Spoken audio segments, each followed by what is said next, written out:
Dear ladies and gentlemen, still we have time for 3 questions before our dinner time, or after our dinner time, or instead of our dinner time. It's up to you to make your choice. Please. I would like to ask why you didn't touch the geothermal energy questions. Very little information about these possibilities. And another question is about the European Union competitiveness in the world market scale on the prices and economic growth. Thank you.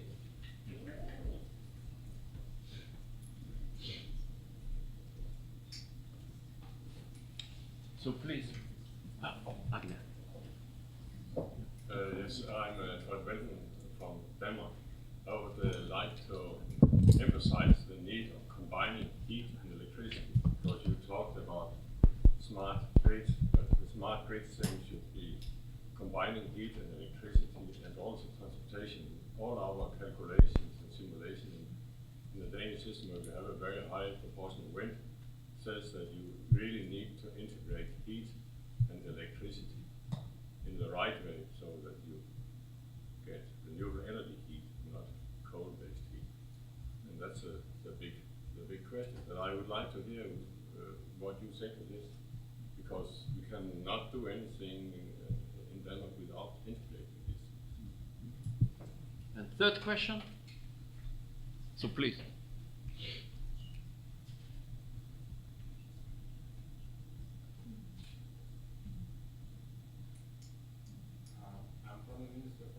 Lithuania, working in the field of renewable energy, and I would like to address our colleague from the Ministry of Energy, Mike, and ask you just to share with us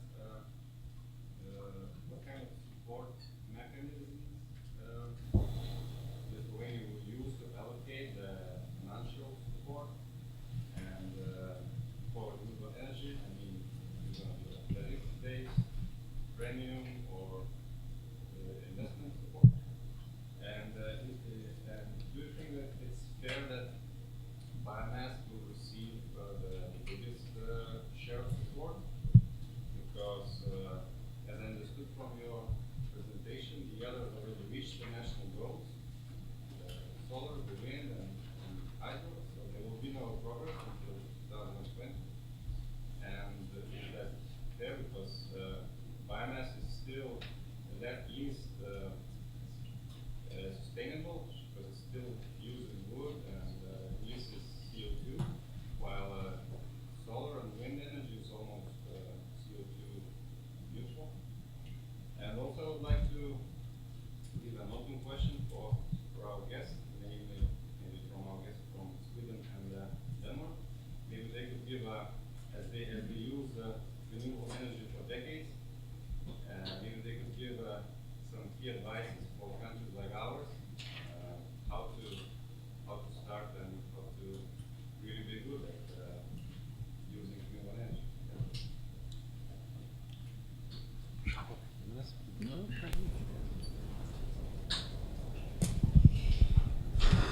I will start from the last question. I don't know why, but it's some.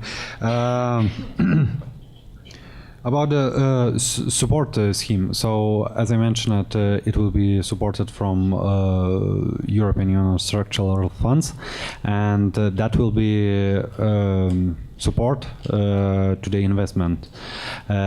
We also looking for using financial mechanisms to make investment bigger from the same amount of money, but mainly still it's investments to the support to the investments. Talking about the biomass and other renewable energy sources, I cannot say that that's really unfair, because as they were shown on the graph, all other technologies already reached the targets, and the targets were set for all the technologies according to Lithuanian possibilities, according to the potential, and all these other technologies were supported already. So we only reaching what was planned some years ago, and I don't think that it's really unfair. That's all. Thank you.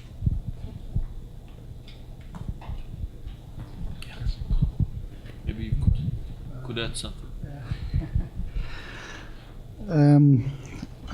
As I stated in my introduction, I'm not an expert in support schemes, so I think it would be unfair of me to give you a clear, as well as a clear, or maybe it's unfair really, but I think the Danish case shows that if you have a clear policy on how you work with renewables, then and there is an agreement and a support both in the parliament and in between citizens on that is the way that we are heading, then you are on the right track.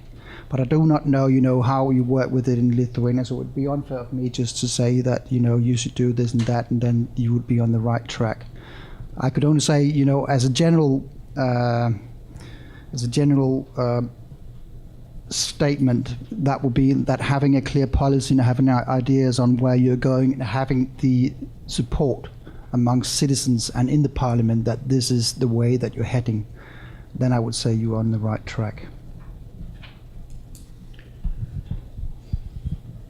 I would like to give an example from north of Sweden in a municipality, Piteå.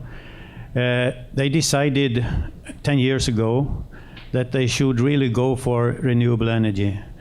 And they focused on, they have a pulp and paper industry, and they focused on use the waste products from the pulp and paper industry, black liquor, and they also decided to build a demonstration plant for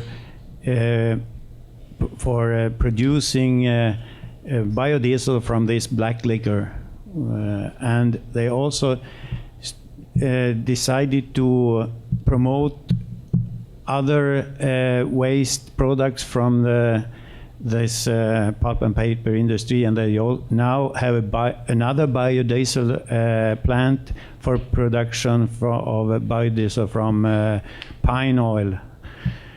And they also decided to really go for wind power.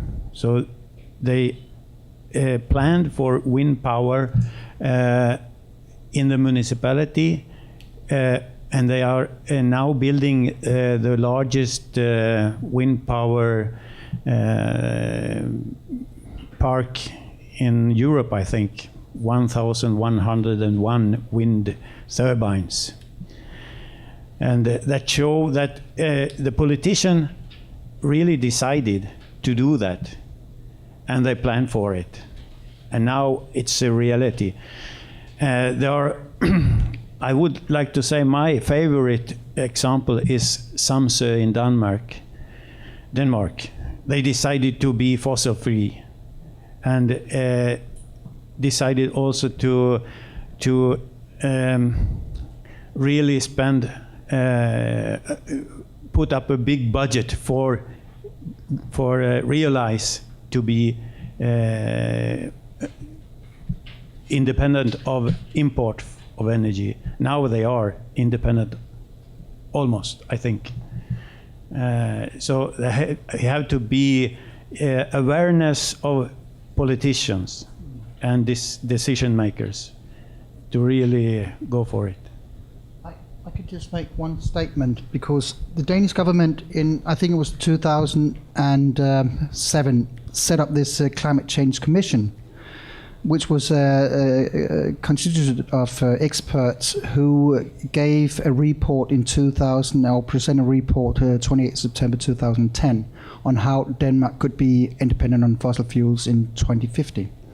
And that report was very well taken, both by politicians, by the industry, and by citizens.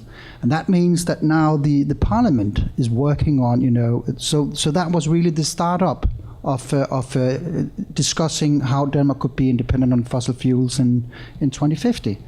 And that means that the Danish Energy Agency, but also the Parliament, is as such supporting the idea that Denmark eventually has to be independent on fossil fuels in 2050. And that, of course, means that we're setting up targets on how to achieve and reach that goal.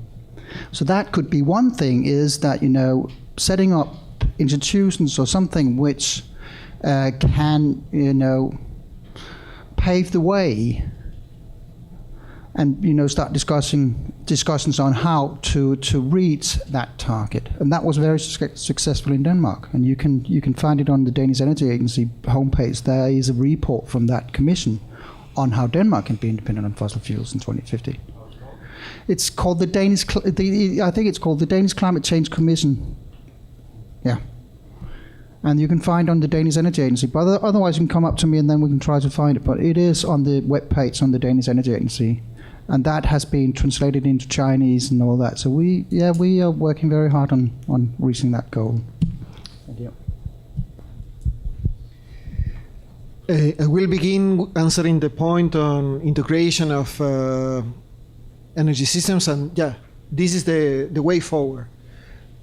We have one energy system, and there are electricity grids and heat, but also storage. And we will have to be smart enough to put all this together. Thanks for this. This is the way forward for sure. It's not easy, but this is the way forward. On geothermal, I'm not an expert, but what I understand is that with the current technology and the current knowledge of the underground, because geothermal is about the underground, only the real sweet spots can be today exploited. So there is a lack of knowledge. In Europe, we know very little about the underground, and lack of right technologies, appropriate technologies. We have to invest on this. I will defend this, but I wouldn't forget social concerns about whatever is happening in the underground. And the stories going on with shale gas and other things or CO2 storage and other things are a clear symptom of this. In our society, it seems that the underground is a sort of gray area that we don't want to look into. Thank you. Well, of course, I totally agree also with the point made before over here, to combine electricity, heating, grids and storage systems. Of course, this was also one point of our assessment, which due to time reasons I couldn't present, which is the only possibility to integrate more volatile renewables, of course. We also have to take into account here the gas infrastructure, of course, as a third option. So these are more dimensions to be considered. And thanks for the recommendation. Of course, this was missed in the presentation before. If it comes to geothermal, I think we are the same opinion, and it's also what the Swiss project has shown, and the skepsis now about all the difficulties which are ongoing with the same problems, and also with the rights, of course, in terms of underground energies. If it comes to the Lithuanian, well, I mean, one point already made is, you said you only have to invest in one technology. I mean, that's what I also wanted to say. You have to monitor with care, because it's not like what it is now will be the same by 2020. You will have different demand patterns, for example. You might have an increased demand, which might also increase the need to develop other technologies as well. And there, the most important is the stable framework conditions. And if you say now we can stop it in the one, and then there's no stability behind, which of course is not attractive for investors. So this is definitely something which is very recommended. Yes, I can just reinforce what Christian just said, that it's the long-term legal commitment that really matters. I mean, as long as there's a target, and there's a national target for renewables or European target, whatever it is, there will be investments. It doesn't matter what support scheme you end up deciding on, but there will be investments if there's that credibility. So that's the key element. On the global competitiveness, I mean, this package we just adopted is exactly about keeping costs down, make it cost efficient. And I mean, there's no secret that Europe has high energy costs than America. We also have higher social costs and some high environmental legislation, etc. So I mean, that's an ongoing story. and we try to make the best out of it. But at the same time, you have to differentiate what's prices and what's costs. That's a big factor as well. I think our industry is quite competitive in that area, and that drives our competitiveness and innovation, and we are quite efficient at making better use of energy than maybe the Americans are. Just look at our cars, look at our homes. I mean, in America, I don't know how many houses are still built just from plastic, and that's why they also fly away when there's a typhoon or something else. So that's just one point on that. And the Commission is doing now this big report on costs and prices that should be published jointly with the 2030 publication beginning of next year. So watch out for that. Yeah, thank you so much. To my mind, the best way is not to share experience, but to multiply it. Renewables is not a highway. Renewables is a network of routes. Dear ladies and gentlemen, conclusion, we still on good track with domination of optimistic, realistic approach. Thank you so much for your attention, and see you later on.